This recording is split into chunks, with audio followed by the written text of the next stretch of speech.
Selamat malam, salam sejahtera untuk kita semua dan Om Swastiastu. Di malam kali ini saya sudah lama ya tidak mengikuti kajian karena berbagai alasan, dan yang paling terdekat adalah memang belum bagusnya badan saya gitu ya, belum fit ya, jadi mohon maaf untuk tidak bisa hadir. Jadi saya hanya bisa membuat video pengantar untuk kajian kali ini agar saya juga tetap bisa berkontribusi dalam diskursus Japanophilia yang rutin tiap hari Kamis ya, tempat dimana forum yang sangat membanggakan ini. Semoga kita semua mendapatkan kelancaran dan berkah pada saat membahas setiap kali kajian kita kali ini gitu maksudnya. Nah, kali ini eh, temanya adalah VTuber kok ngedoxing lagi gitu. Self doxing lagi maksudnya. Nah, sesuai judulnya, jadi para panelis dan moderator yang saya sayangi dan saya banggakan, dan para viewer juga yang saya hormati dan saya banggakan juga, bahwasanya judul yang kami buat ini berdasarkan karena bukan hanya satu kali terjadi gitu. Jadi eh, fenomena self doxing ini tuh kenapa harus dinamain self doxing, karena memang ada barangkali ada yang berbenturan dengan falsafah atau the meaning atau the essential gitu kan, atau intisari menjadi VTuber gitu. Nah, karena apa ya? Itu alasannya juga tuh. Mengapa kami, khususnya saya sih, yang mengajukan istilah self doxing ini gitu pada saat konteks sekarang. Nah, for your information, seperti yang Anda ketahui bahwasanya doxing itu berawal dari kata docs atau dokumen. Nah, jadi doxing itu semacam fenomena kegiatan memperlihatkan dokumen aslinya gitu, atau kepribadiannya gitu, hal-hal pribadinya ke publik gitu, mau secara pribadi maupun personal gitu ya, antara dokumen terhadap dokumen pribadinya atau organisasi gitu. Nah, itu doxing. Nah, ini self itu adalah dirinya sendiri gitu. Nah, biasanya fenomena doxing ini fenomena biasanya itu dilakukan oleh orang lain gitu ya, secara umum. Nah, tapi ini kenapa ada tambahan self doxing? Nah, itu di disebarkan dokumennya gitu ya, semacam dokumen ya tentang pribadinya lah gitu. Itu oleh pribadinya sendiri, makanya self doxing istilahnya. Nah, kemudian self doxing ini apa kaitannya dengan VTuber? Nah, ya tadi sesuai dengan pengantar tadi di kalimat beberapa ke awal tadi, bahwasanya ketika kita seorang VTuber atau virtual content creator itu, katanya VTuber yang sejati adalah yang menyimpan privasinya gitu. Yang menyimpan privasinya. Jadi ya, dan lagi alasan menjadi VTuber adalah ya biar tidak dikenal secara aslinya. Gitu katanya. Prinsipnya seperti itu. The principle of VTuber. Nah, meskipun mungkin barangkali pandangan-pandangannya berbeda, dan mungkin Anda sekalian, para panelis, bahkan moderator, bahkan viewer, semuanya pasti punya definisi tersendiri. Tapi secara umum barangkali eh, otot pengetahuannya, muscle knowledge dari eh, ya VTuber kok nge self doxing gitu ya, itu karena ada fenomena yang mana pada saat ini, minggu lalu, pertengahan atau awal bulan November, ada fenomena di Twitter gitu ya, tagarnya adalah icon versus owner gitu kan. Nah, icon versus owner ini sejatinya adalah, lebih saya lihatnya, fenomena memperlihatkan akun DP ikonnya gitu, icon Twitternya itu si owner siapa sih gitu kan, jadi ada perbandingannya. Nah, pola di sini itu kan itu generik tuh, itu umum. Tapi secara pengaplikasian pengaplikasiannya VTuber itu pada ikutan juga. Nah, VTuber pada ikutan juga sehingga saya teringat dengan fenomena-fenomena sebelumnya. Jadi, kegiatan icon versus owner itu secara tren mungkin barangkali sekarang now gitu kan. Tapi secara polanya yang mirip sudah terlaksana. Jadi sudah terjadi pada periode sebelumnya. Nah, kebetulan itu pertama kalinya, karena pertama kalinya itu lebih kepada saya sebagai pengamat self-proclaim pengamat wibu ini tuh melihat fenomena ini pertama kalinya pada saat bulan Mei pertengahan sampai ke akhir. Itu cukup ramai, itu sangat sangat luar biasa ramainya. Tapi itu diramaikan oleh siapa? Oleh VTuber IN, oleh English VTuber gitu, oleh English speaker VTuber gitu. Nah, mengapa itu terjadi? Nah, itu kita bisa bahas itu. Makanya kita akan bahas, dan saya akan membahasnya tentang apa ya, multidisipliner dan interdisipliner. Nanti akan kita singgung ke sana.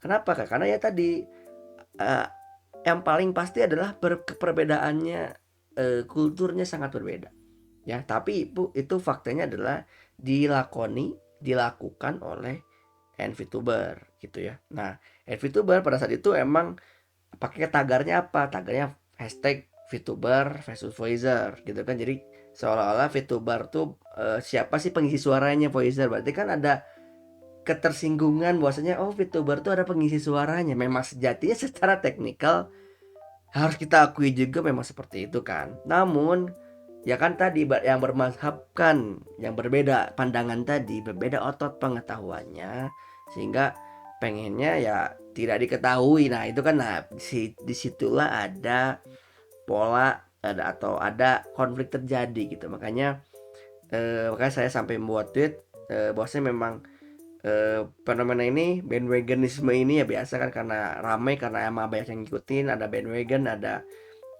efeknya gitu, efek bandwagon diikuti ramai-ramai gitu kan, ada yang ikut ada yang enggak. Nah itu kan ada antara udah ada, jadi ada udah mulai rame tuh ya, pasti ada polanya tuh, ada yang ikut ada yang enggak gitu kan, bandwagonis versus non bandwagonis. Nah udah itu mereka mulai konflik tuh VTuber kan. Nah mereka punya etos pengetahuan yang mana VTuber kan harus menjaga privasinya, itu kan tidak boleh dikeluarkan gitu. Nah sedangkan ada yang sebaliknya juga, ada kontranya juga, kontra argumennya bahwasanya lah siapa anda gitu kan. Nah ya gimana kami ya, mulai rame.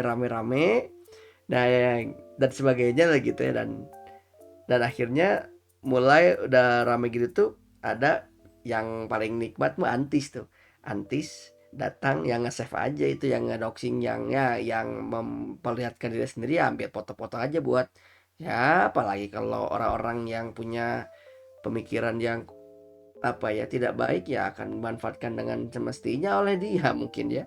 Dan tapi tren itu hanya kuat di 3 sampai 7 hari.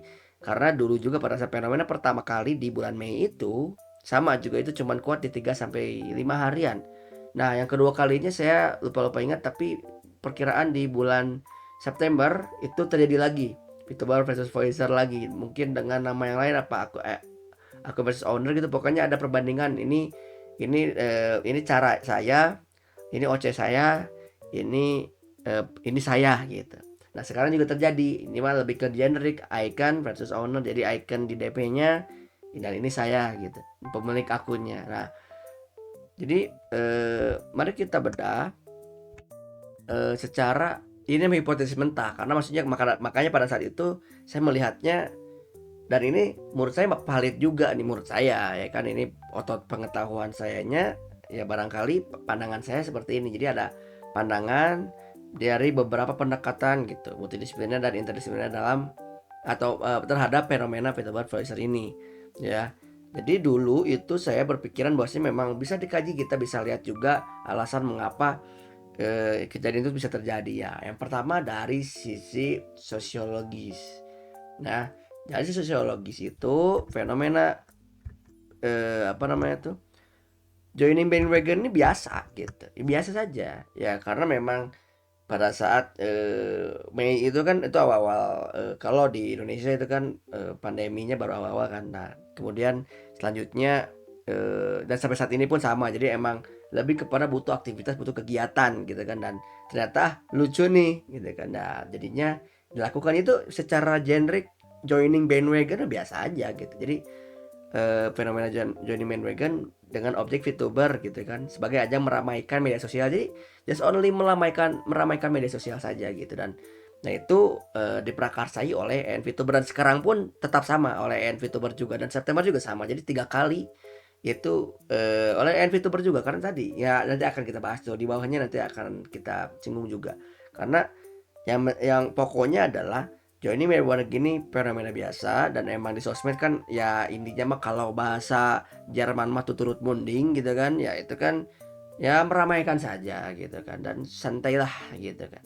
Tapi secara jika ditinjau secara psikososialnya, jadi ada psikososialnya itu merupakan sebagai ajang mengapresiasi diri di balik persona VTuber ada seorang voice act-nya. Nah, jadi saya lihat pada saat itu, dan mungkin saat ini juga hampir mirip, karena bro, di balik karakter ini tuh ada orangnya gitu, ada yang ngisi gitu, ada yang apa namanya tuh, ini karakternya cakep memang, iya, cantik iya, ganteng iya, menarik iya, menawan dan sebagainya, tapi di balik ini ada loh gitu pengisi suaranya yang bisa sampai suara, mau suara lucu, suara ikemen, suara suara om-om ya, suara loli, apapun itu, dan membuat tertarik, sampai bahasanya medok, Sundanya lemes gitu kan, dan sebagainya.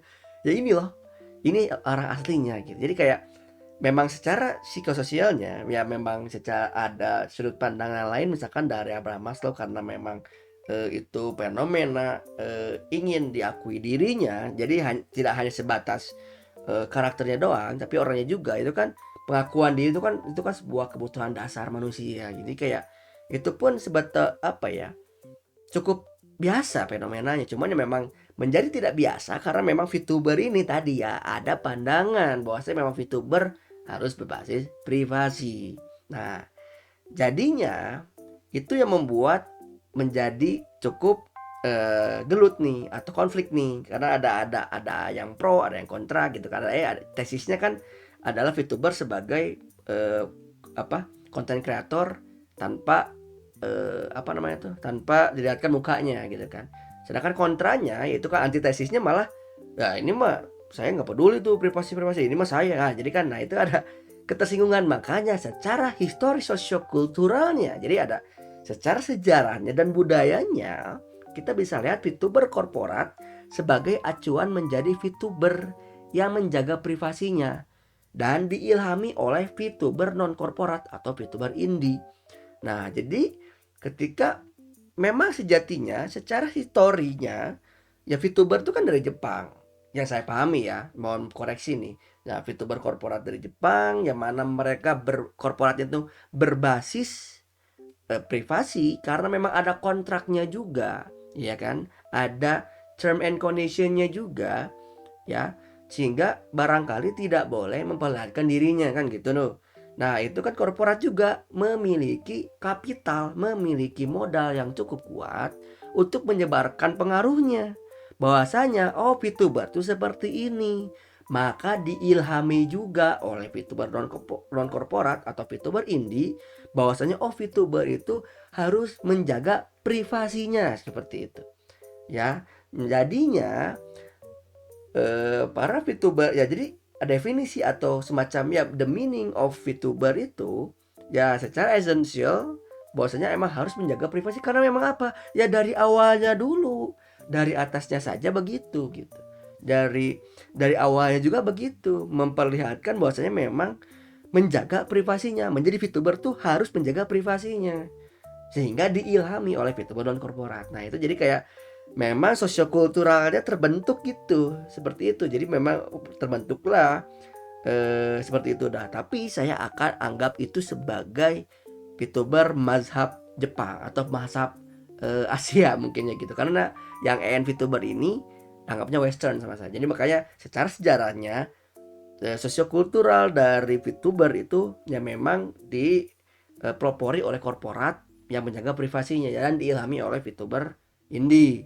Nah, sehingga konflik terjadi pada saat pandangannya sosiogeografisnya ini. Karena berbeda geografisnya, ya tadi juga berbeda juga kulturalnya juga. Apa itu? Perbedaan signifikan kultur kebebasan berekspresi VTuber Asia dengan VTuber non Asia. Nah, ini kan VTuber non Asia itu yang melakukannya adalah yang EN VTuber. Jadi kan di luar, anggaplah EN VTuber itu kan bisa jadi yang di luar Asia, karena memang kebanyakan yang melakukan apa namanya tuh, VTuber voicer atau icon person owner tuh mereka yang VTuber yang apa ya, yang Eropa gitu, yang bule-bule, yang bahkan orang orang Spanyol, orang ya Eropa. Ada yang Asia juga barangkali, tapi lebih banyak di VTuber yang lebih ya non Asia tadi. Makanya saya merasa di situ ada dikotomi, terjadi polarisasi mazhab gitu. Makanya saya pernah bilang mazhabnya berbeda antara mazhab Asia, mazhab Jepang versus mazhab non Asia atau mazhab Eropa gitu, mazhab Western, yang mana perbedaan signifikan kulturnya itu ya tadi, ketika memang yang histori sosiokulturalnya VTuber korporat atau VTuber the origin VTubernya itu memang menjaga privasi yang kita tidak tahu aslinya, ya docs-docsnya ya dokumen-dokumennya kan tidak kita ketahui. Malah si yang apa VTuber mah karena memang orang-orangnya barangkali yang di barat mah kan kita ketahui cukup liberal gitu, sehingga ini mah aing gitu, ini mah saya, ya udah saya mah mau ramean gitu, mau mau nampilin ini adalah cara saya, ini OC saya, ini original karakter saya, ya ini sayanya, ya makanya ramai. Ternyata mereka mah saling menghargai beneran loh, jadi nggak ada yang rame, itu nggak ada konflik, tidak ada yang terjadi konflik tuh, bener-bener benar-benar kamu ternyata cantik ya, kamu cakep ya, atau kamu lucu, wah, wih gila dong, ternyata kamu tuh ini loh, ternyata teman saya sendiri atau tetangga, jadi kayak well gitu aja, jadi saling mengapresiasi karena memang kebebasan berekspresi atau barangkali apa ya, kedewasaan bersosmed barangkali tidak saya juga kurang paham tuh, tapi saling mensupport saja di sana. Nah, mulailah ada gesekan karena memang tadi, loh kenapa VTuber pada nge-save doxing gitu pada saat itu, hingga saat ini juga sama polanya. Nah, di situ mulai terbenturan gitu, VTuber kan harus apa, penjaga privasinya, ya itu tadi yang VTuber the origin tadi, barangkali ke sana VTuber Asia tadi. Tapi kan karena kulturnya berbeda, sosiogeografisnya berbeda, sehingga itu terbentur. Nah, akhirnya terdapat pandangan saya jadi ada patologi sosial di sini, karena memang menjadi ya meskipun cuman pendek waktunya, ya mungkin bentar lagi juga saat ini nanti besok juga udah hilang lagi sih, nggak akan rame lagi karena emang polanya juga cuma 3 sampai 7 hari doang sih ramainya. Tapi fenomena ini bisa kita lihat patologi sosialnya. Patologi itu adalah lebih kepada penyakit-penyakit sosialnya. Nah, saya poin di sini saya juga sepaham dengan ada dua tadi. Ada dua poin lah. Yang satu adalah fenomena doxing terhadap VTuber menjadi tagar VTuber voicer. Fenomena doxing terhadap VTuber menjadikan tagar VTuber versus voicer sebagai ancaman the next level of doxing atau pemanfaatan oknum VTuber enthusiast. Nah, di situ tuh apa?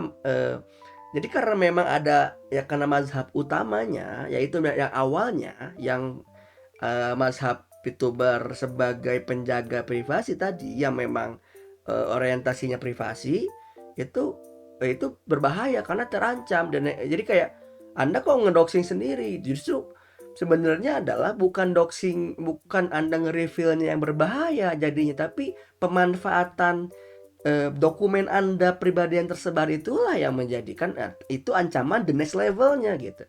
Nah, itu yang berbahaya tuh. Karena apa? Karena ya kita lihat sendiri ya, internet kan sangat luar biasa ya bebasnya, dan apalagi saya sampai saat ini pun punya apa ya namanya itu, semacam quote yang mana internet itu abadi. Jadi kayak udah ditampilkan keluar, disebarkan ke internet, ya itu sudah kesebar kemana-mana. Nah, disitulah kan itu keberbahayaan, meskipun saya nggak yakin sih kalau tentang privasi foto-fotonya banyak, cuman kayak Anda bener-bener langsung nge-save doxing atau meng-reveal sendiri, tapi itu tuh ancaman selanjutnya adalah tadi the next level of doxing-nya itu pemanfaatan oknum ya, barangkali bakal jadi blackmail, kemudian bakal apa dan sebagainya. Itu yang saya takuti karena barangkali kalau memang ada konflik dengan para nanti entusias sama para fans, itu bisa dimanfaatkan loh dan itu berbahaya sih memang. Ya makanya memang dari kelebihan dari masa VTuber berbasis privasi ini tadi biar menjaga orang yang aslinya, biar apa ya,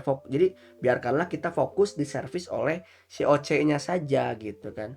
Jadi tanpa ketahui orang aslinya, voice actornya juga nggak usah gitu kan. Makanya kita fokus atau nggak berfokus berhalusinasi, berfantasize, berimajinasi tentang si OC-nya saja tanpa ke nerusin itu gitu. Nah makanya yang kedua menjadi penyakit itu adalah perbedaan mazhab VTuber have fun oriented ya tadi yang western versus privasi oriented gitu ya. Sempat menjadi perdebatan di media sosial. Nah itu sekarang tuh ya tadi antara kan VTuber kan harus berprivasi, tapi ya karena VTuber kan beda sosiokulturalnya, beda teh ya, jadi geografis juga berbeda.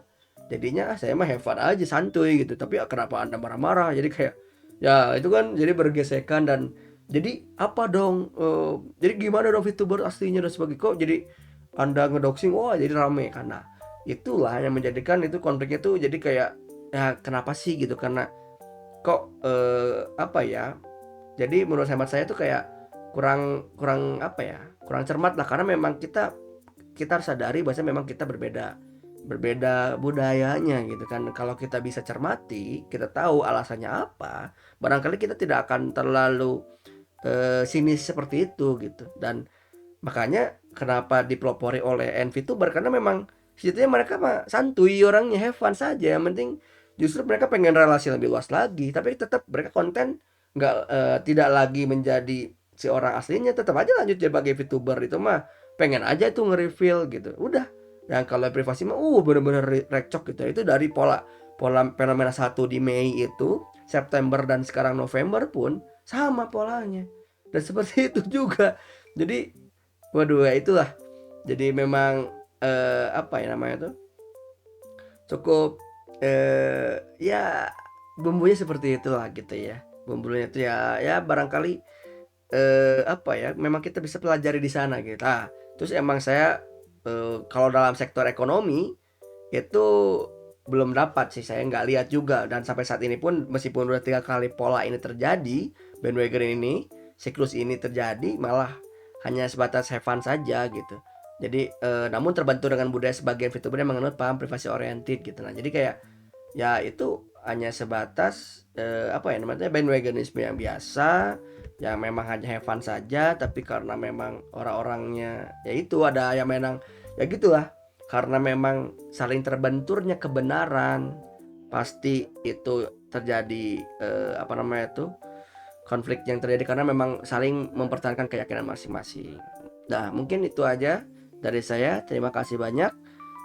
Monggo dilanjutkan kembali, semoga pengantar saya cukup jelas atau bisa jadi bahan tinjauan lagi dan bahkan dibahas oleh para panelis lainnya, barangkali punya muscle knowledge yang berbeda. Dan semoga kita bisa mencari, tadi kan ada tesisnya adalah VTuber apa namanya itu, VTuber yang privasi, ada antitesisnya yaitu yang VTuber yang berbasis have fun itu kan santai ya, VTuber sama apa oriental ini ya Asia gitu kan. Nah kita barangkali kita bisa mencari jalan tengahnya, mencari sintesisnya agar apa sih ya, terus apa dong VTuber itu gitu, terus mau bikin definisi baru apa gimana kan, nggak tahu juga. Jadi barangkali kita bisa berdiskusi tetap sehat dan kita bisa lebih dewasa, lebih memahami setiap fenomena yang ada dengan akal sehat. Karena